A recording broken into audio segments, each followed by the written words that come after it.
নমস্কার বন্ধুরা, সুপ্রীতি কিচেন ব্লগে সবাইকে স্বাগতম। আশা করি তোমরা সবাই ভালো আছো এবং সুস্থ আছো। আমি আবারও একটি ব্লগ নিয়ে চলে এসেছি। দেখো, আজকে নিয়ে এসেছি ছোট তারই মাছ। দেখো কত সুন্দর জ্যান্ত তারই মাছগুলো। এগুলো আজ আলু দিয়ে চচ্চড়ি, ঝাল চচ্চড়ি বানাবো, তোমাদের দেখাবো। দেখো কত এই তারই মাছগুলো ছোট ছোট চকচক করছে গাগুলো। প্রথমে আমি মাছগুলো কেটে নেব।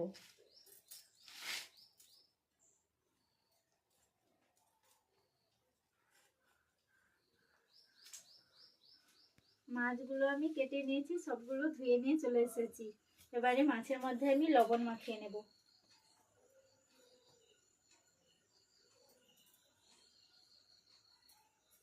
ছোট মাছগুলো আমি মাথাগুলো ফেলিনি, মাথাগুলো নিয়েছি আমার তারই মাছে। হলুদ গুঁড়ো দিয়ে দেব,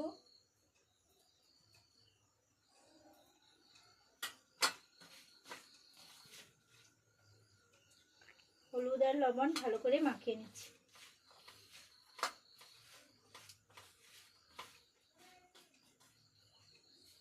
মাছের লবণ ও হলুদ ভালো করে মাখিয়ে নিয়েছি। মাছের ঝাল চচ্চড়ি করার জন্য আমি নিয়েছি সরু সরু করে আলু কুটে নিয়ে ধুয়ে নিয়েছি মশলাগুলো। পেঁয়াজ কুচি নিয়েছি, বিউলির ডালের বড়ি নিয়েছি, 5 ফোড়ন, লঙ্কা গুঁড়ো, গোটা জিরে, সাদা সর্ষে, হলুদ গুঁড়ো, সর্ষে তেল। প্রথমে আমি মশলাগুলো করে নেব। প্রথমে আমি জিরেগুলো বেটে নেব।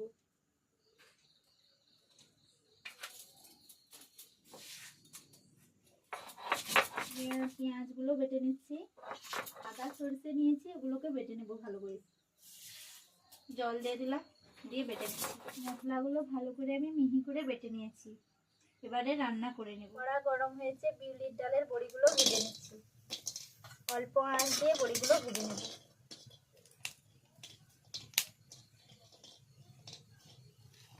সরষের তেল দিয়ে বড়িগুলো ভেজে নেব।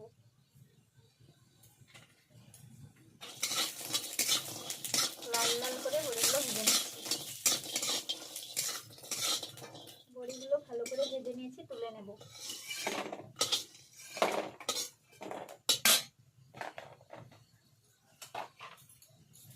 তার মধ্যে দিয়ে দেবো সরষে তেল, দিয়ে ভালো করে মাছগুলো ভেজে নেব।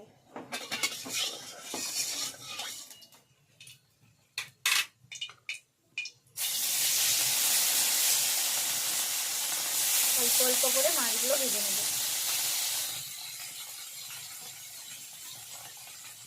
মাছগুলো এবার উল্টে দিচ্ছি এইভাবে। কম তাপে মাছগুলো ভাজলে হবে না, ভেঙে দেওয়ার ভয় আছে। অল্প অল্প তাপ দিয়ে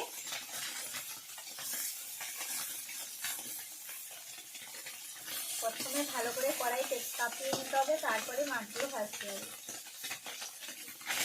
একটু হয়ে গেছে, আর একটু হয়ে গেলে আমি নামিয়ে নেব। মাছগুলো ভালোভাবে ভাজা হয়ে গেছে, আমি তুলে নিচ্ছি। দেখো বন্ধুরা, একটাও মাছ ভাঙেনি। মাছগুলো তুলে নিচ্ছি।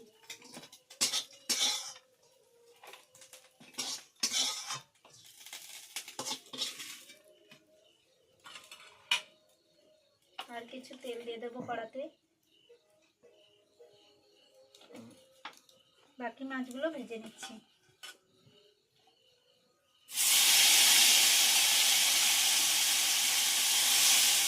এই মাছগুলো ভাজা হয়ে গেছে, আমি তুলে নিচ্ছি।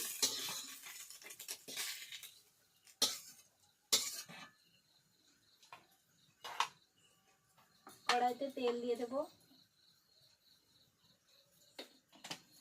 দিয়ে আলুগুলো ভেজে নেব।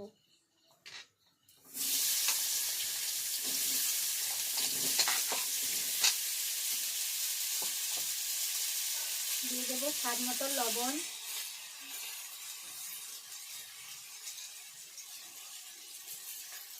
হলুদ গুঁড়ো,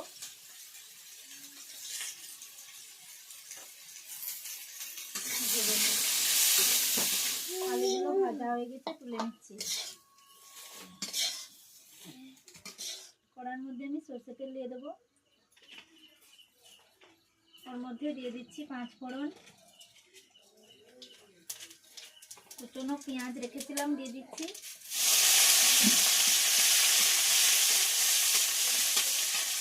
ওর মধ্যে দিয়ে দেবো পেঁয়াজ বাটা,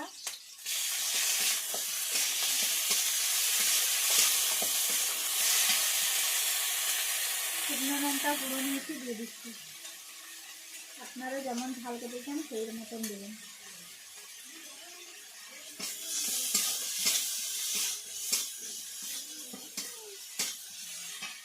হলুদ গুঁড়ো পরিমাণ মতো,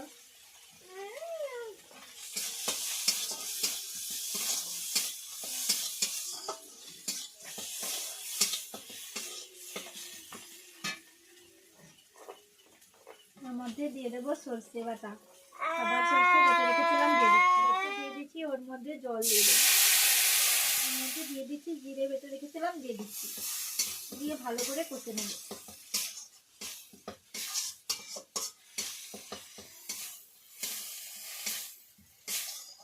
মশলা আমি ভালো করে কষে নিয়েছি। ভাজা আলুগুলো ওর মধ্যে দিয়ে দেবো, দিয়ে আর কিছুক্ষণ কষে নেব। আলু ভেজে রেখেছি, বেশিক্ষণ কষবো না। আলুগুলো ভালো করে কষে নিয়েছি, ওর মধ্যে এবার জল দিয়ে দেবো।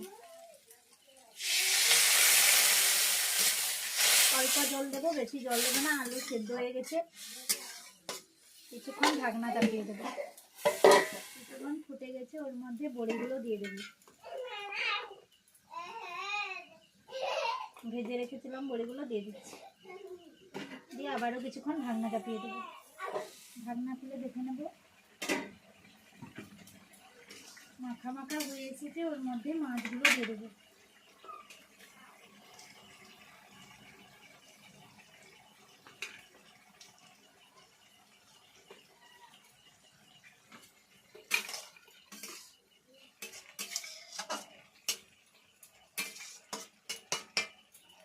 কিছুক্ষণ পরে নামিয়ে নেব। বন্ধুরা, আমি লবণ দিয়ে রেখেছিলাম, তার জন্য অল্প আমি লবণ দিয়ে দিচ্ছি শেষে।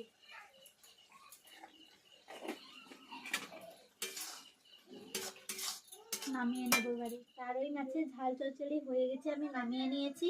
ওর মধ্যে উপর দিয়ে ধনেপাতা কুচি ছড়িয়ে দেব। বন্ধুরা, এখন শীতকালে প্রত্যেকের বাড়িতে ধনেপাতা চাষ হয়ে থাকে, তার জন্য আমাদের বাড়িতেও ধনেপাতা আছে, তার জন্য আমি সবসময় সব তরকারিতে একটু ধনেপাতা দিয়ে থাকি। বন্ধুরা, আমি গ্রামের পদ্ধতিগুলো, রান্নার পদ্ধতি তুলে ধরার চেষ্টা করছি। তোমরা একটু প্লিজ সাবস্ক্রাইব, লাইক বেশি বেশি করে শেয়ার করে দেবে, তাহলে আমার ভিডিওগুলো করতে আরও ভালো লাগবে, উৎসাহিত হব। এই জন্য সবাইকে বলছি একটু প্লিজ সাবস্ক্রাইব করে দেবে।